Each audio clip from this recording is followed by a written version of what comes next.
Eric Mangini, former Jets coach, joining us live, Fox Sports. Okay, that's a lot of movement in a week. I don't know how much as a coach, how much of your own personality you can bring in. Do you think the Jets could be a little frenetic, a little uneven tonight? What's your guess?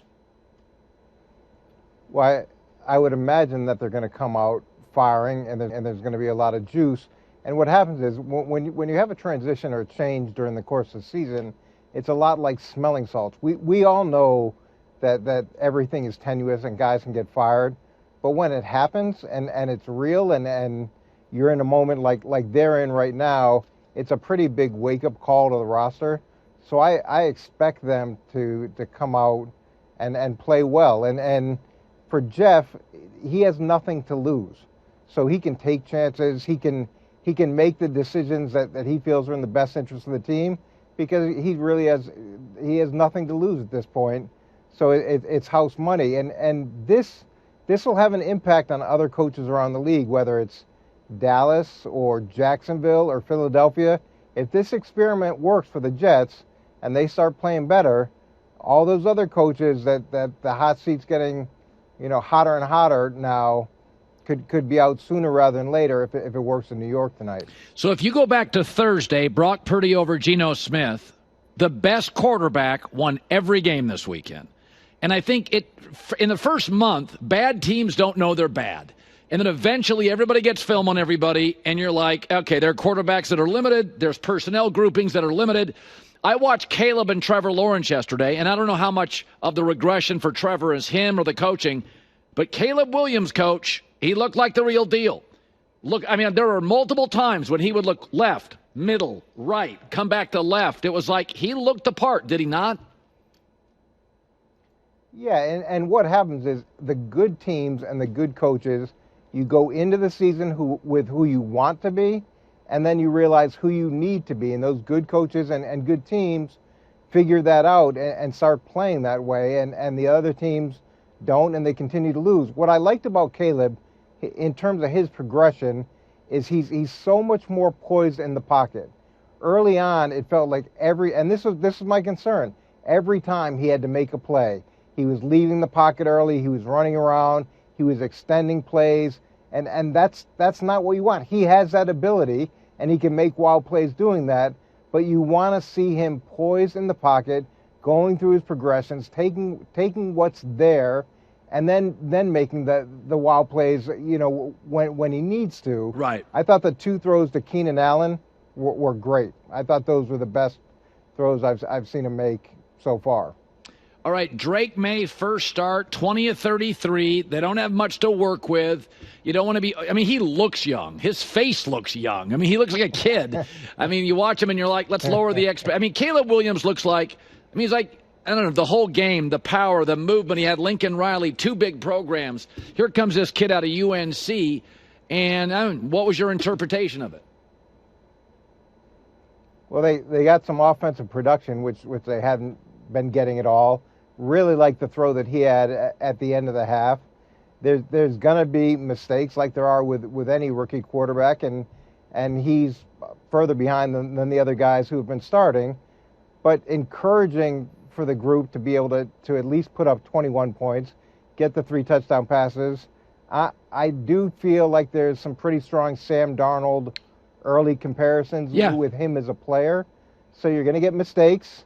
You're going to get some throws where you just it doesn't make sense, but that's part of the progression. And for the group, for the rest of the team, to have someone that gives you a chance, that goes a long way. So very rarely, I'm not going to use the word quit, but the Dallas thing, I could see this with the Chiefs on Monday against the Saints, and I saw this with the Lions against the Cowboys. I mean, they had 3 different touches for offensive linemen. It was kind of a flex. It was kind of, hey, we're on national TV. Andy Reid Monday and Dan Campbell and Ben Johnson said, we got a few tricks, and we want you all to know in this league, we're the bully now. I mean, it literally felt like that. Were you shocked how uneven the talent and coaching looked? I wasn't shocked. I've been down on Dallas since before the start of the season. They talked about going all in, but they weren't really in a position to go all in, and they're one-dimensional, Colin. They can't run the ball with any kind of effectiveness at all, so it all falls on Dak and CeeDee Lamb. And now defensively, you know that you can tee off 90% of the time because they can't run the ball. And then defensively, they're transitioning from Dan to Mike Zimmer's defense, and it's very different, and there's been problems, and now there's been injuries, and I would imagine it's a totally different approach to defense. Good, but different, and will take time, and nothing's clicking for them at all. And to lose the way that they've lost at home for how long they've been so good at home, that makes me think that going into this bye week, I know Jerry said he's not going to make a change, but again, if the Jets light it up here tonight and they've got time, who knows what Jerry could be thinking, a few days from now. It's interesting. The Lions lose Aiden Hutchinson, and there's been a lot of speculation. Max Crosby, the Raiders are done. Even the Patriots this year moved off Judon before the season to Atlanta because Atlanta felt like we can win the division, and I get New England thinking we'll get some draft picks. What would you give up if you're Detroit, and you're going to have to start paying some of these guys, some of these O-linemen? What would you give up to get a Max Crosby? Because I do think Hutchinson's loss, he gives that secondary, which has not been good, and he makes the secondary better.